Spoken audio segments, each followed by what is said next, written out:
our next speaker is Brian Beyerl. He's a fisheries specialist for Minnesota DNR in their Lake City office.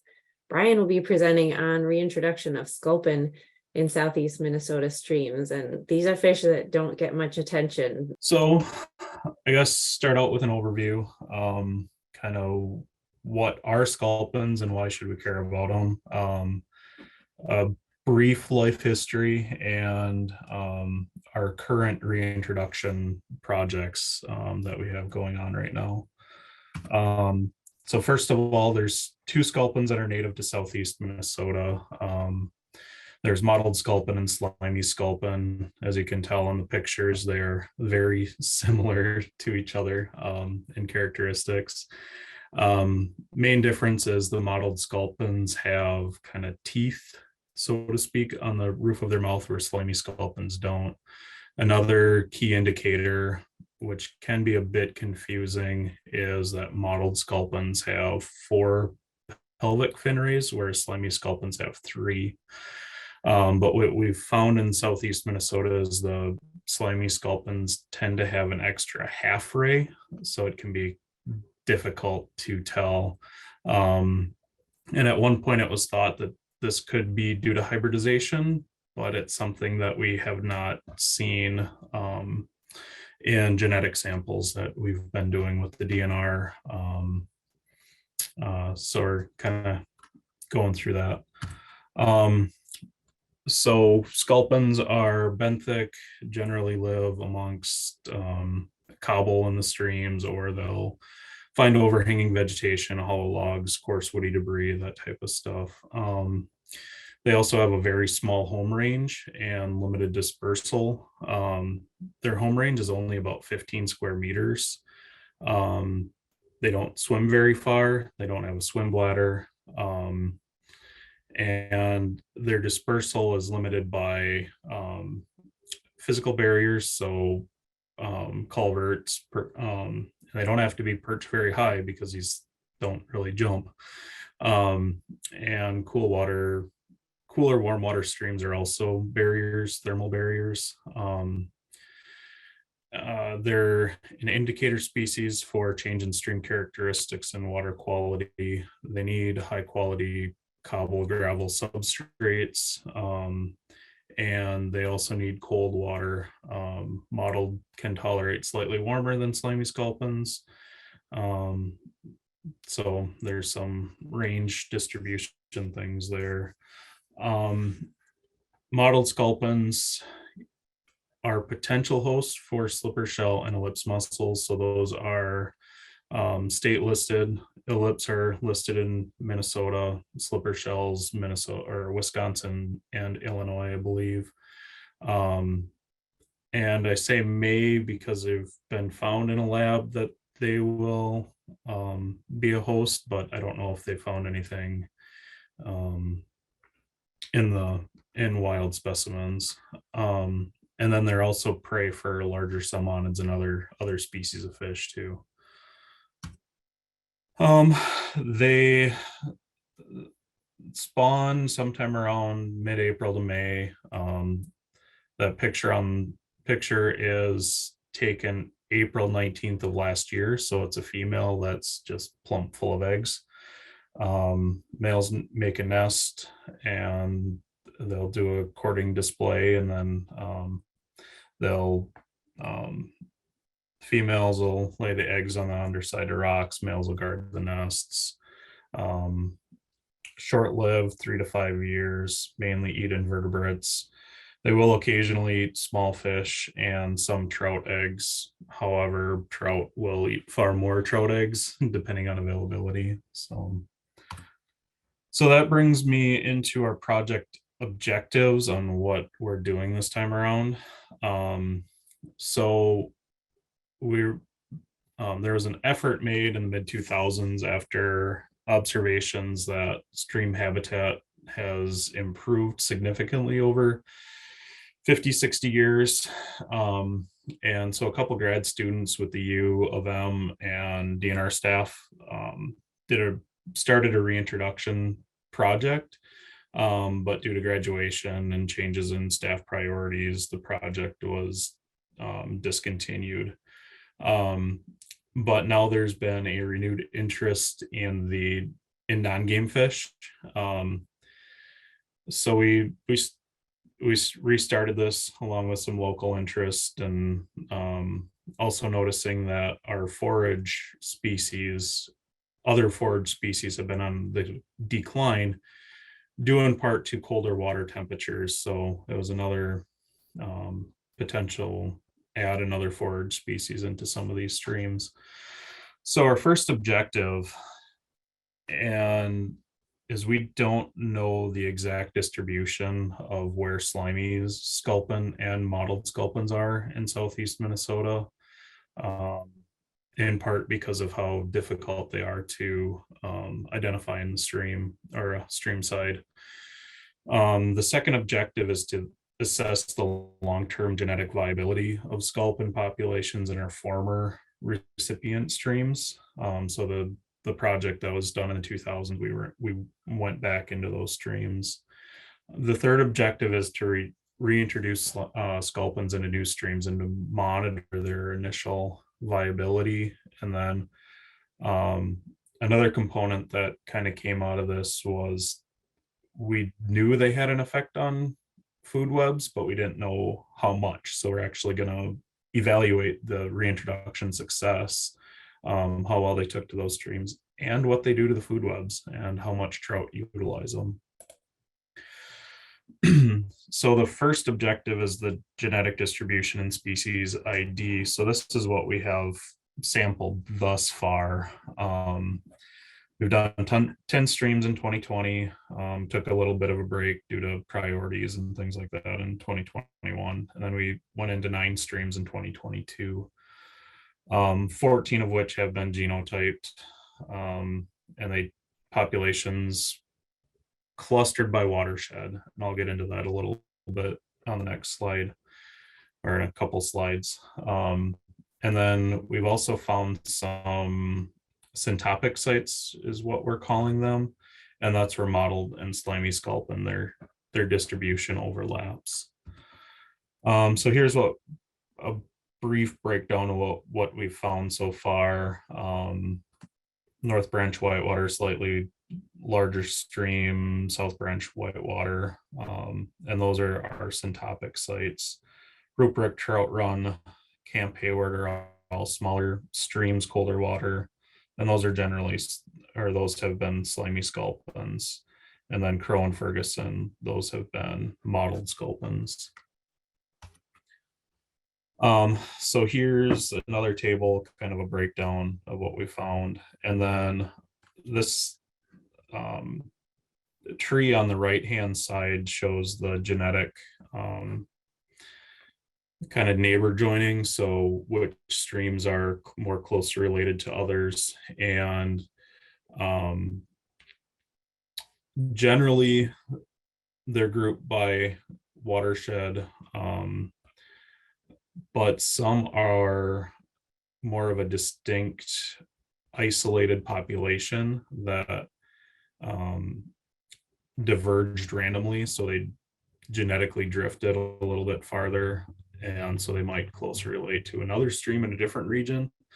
So that'll be something for us to work through.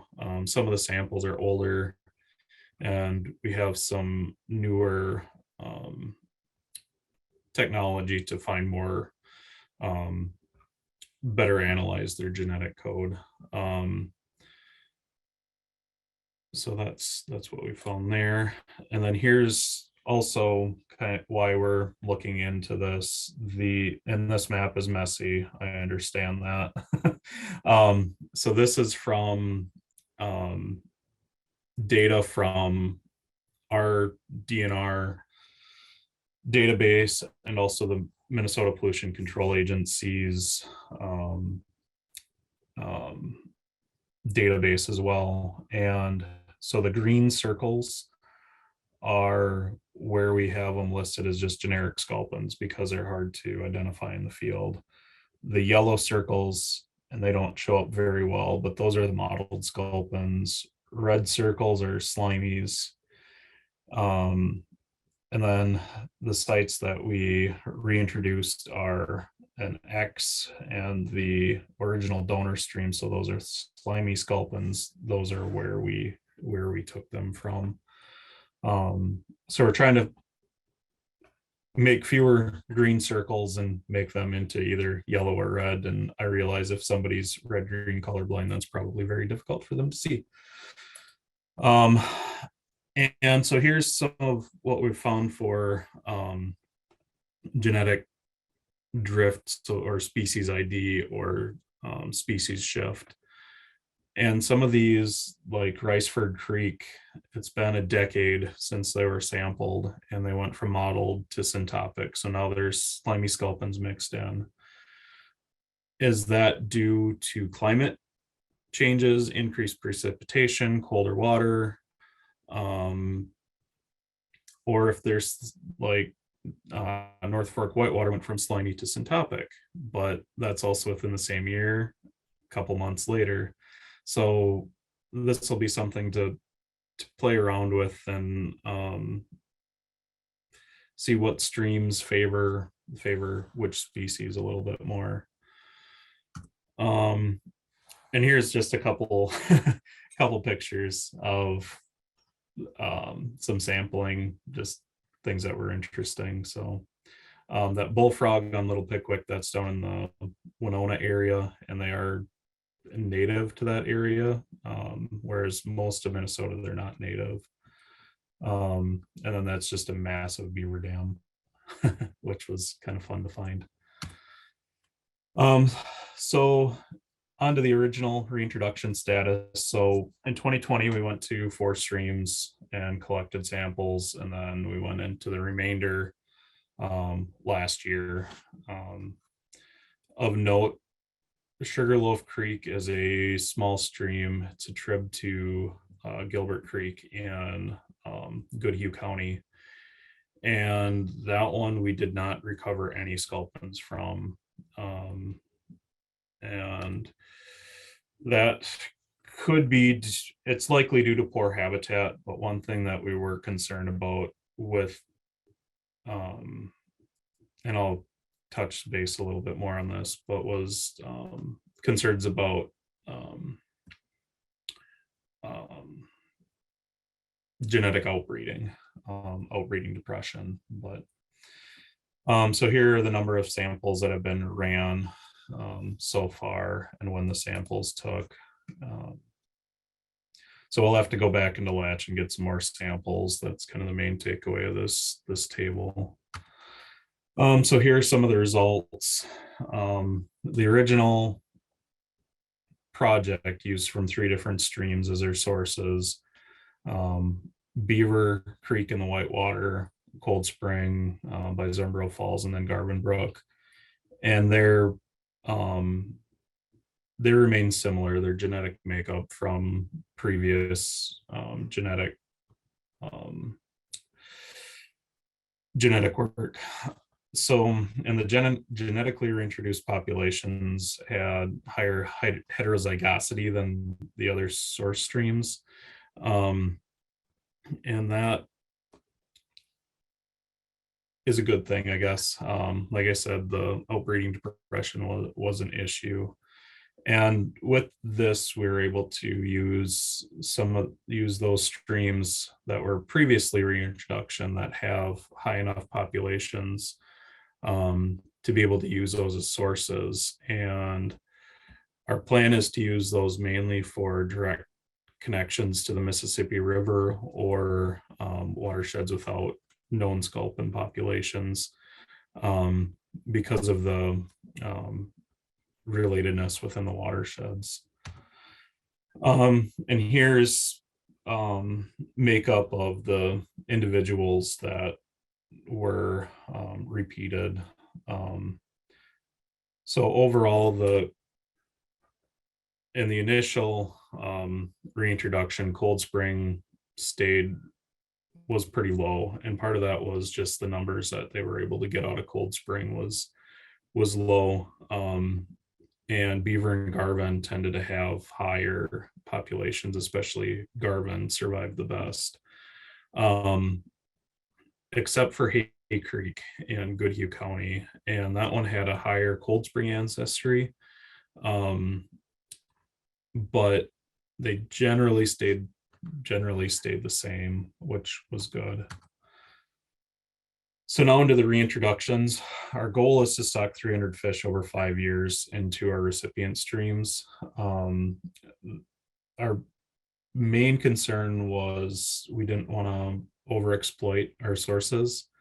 But when we got into them, the population seemed fairly robust. And when you're dipping these out of the rocks with electrofishing, you might get one of three because they just fall down into the crevices and are very difficult to get out.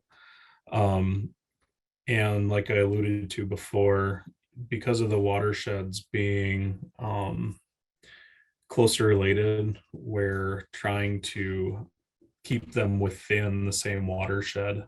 And then also the direct tribs to the Miss and Cannon could be any source. So then we stocked 9 streams in 2022, and I'll get into those in a little bit. So here's kind of our genetic management units, I think is what we're referring to them. So like Zumbro, we want to keep our Zumbro sources and our recipients within the same with the whitewater, so on and so forth.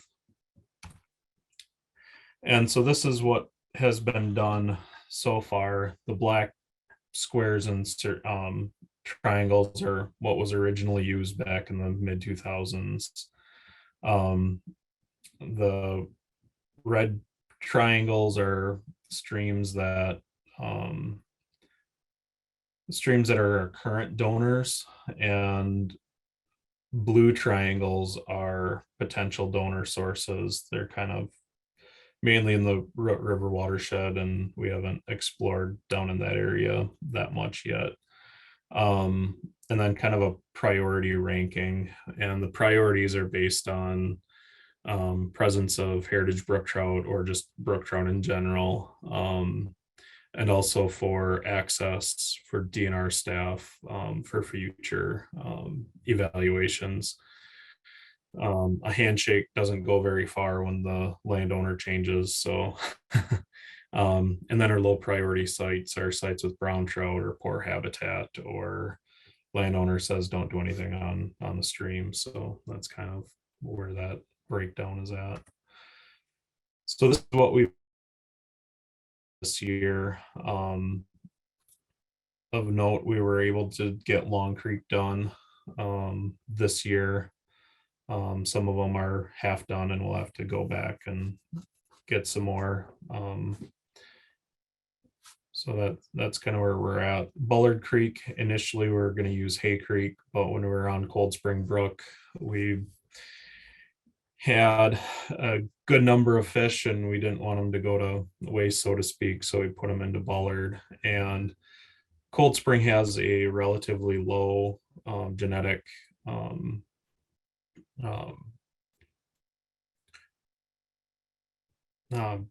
on the word gene pool, I guess, so to speak.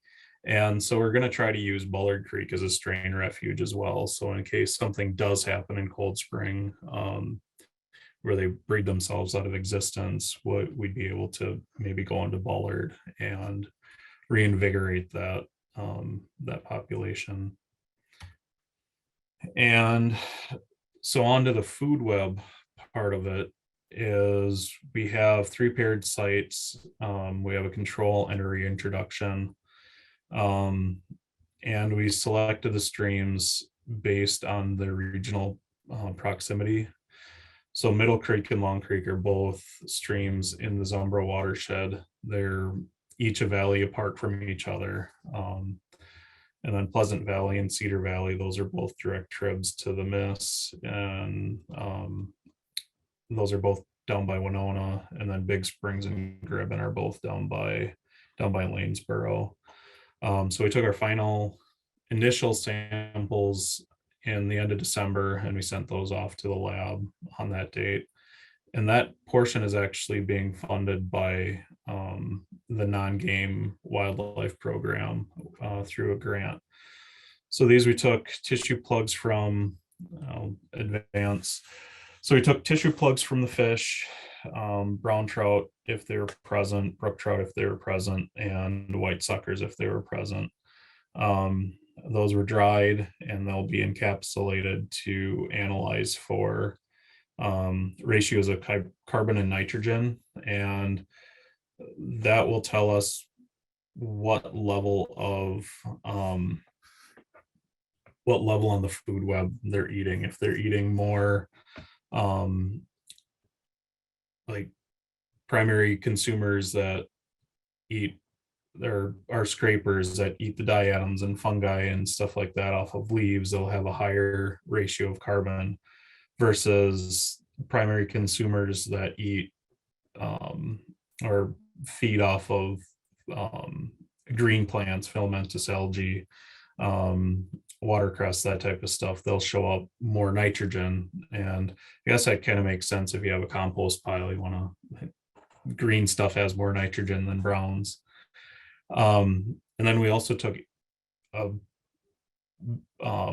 sample of invertebrates that were in the stream as well. And for the most part, they're fairly similar.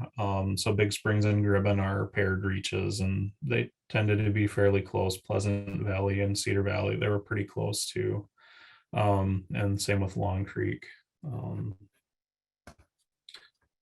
And then, so here's just a couple of the potential prey items that were found in the samples. So what we're planning to do going forward is to continue our sculpin distribution and identification, continue the reintroductions, and then identify any additional potential reintroduction locations. And the potential reintroduction streams are listed there. And some of them we've seen sculpins in, so we need to do some more scouting to find more. So I guess with that, we'll go into questions if anyone has any.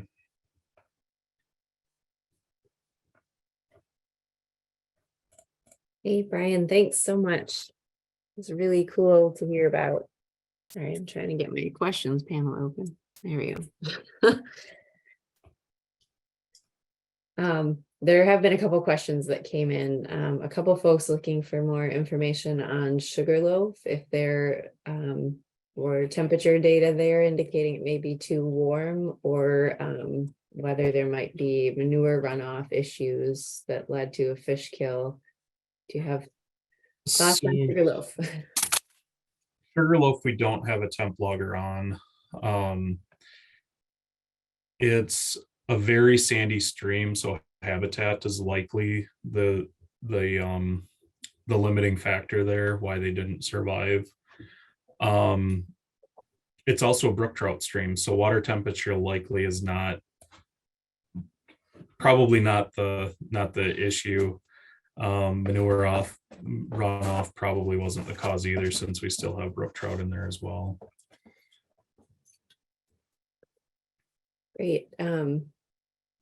I guess there's a question asking if trout condition is a factor in deciding what streams to stock. We haven't looked into it. It's something that we might be able to look into in the future. Like right now, it's kind of, we're picking and choosing what streams have them and which ones don't, and so we're gonna kind of go from there. So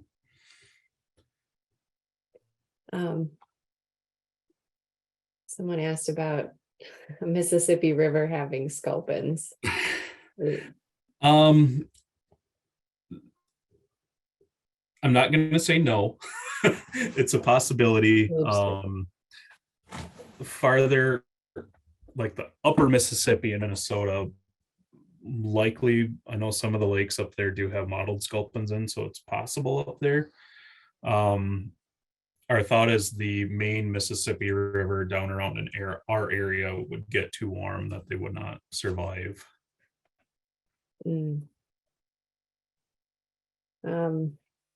Another question was asking about the small home range, whether or not flood events are the primary method of dispersal. That is our guess. So when we're reintroducing these to the streams, we're trying to get way up in the headwaters as far as we can. That way, if there's a flood event, they will be able to move back down. And so that's kind of what we're thinking. So, and if they can survive up in the spring area, then a big flood would be able to wash some individuals down to create new home ranges. So I think last one I've got in here is, and you did touch on a couple of these, but suggestions for differentiation in the field. the larger individuals will probably easier to identify in the field based on the pelvic fin ray count.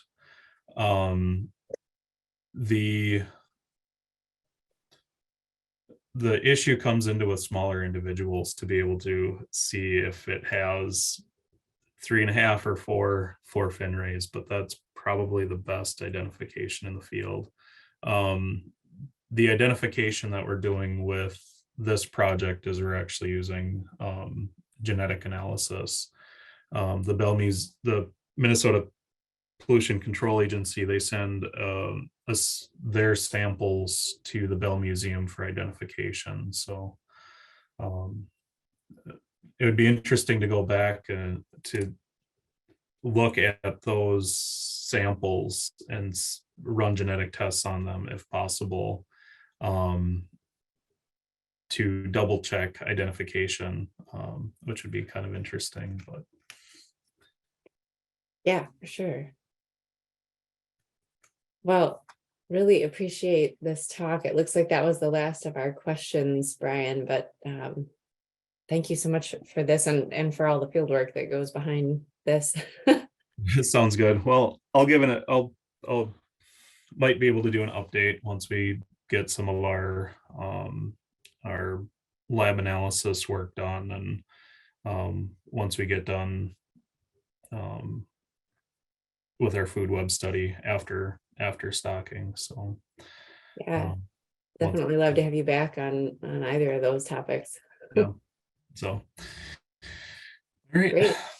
Thank you so much.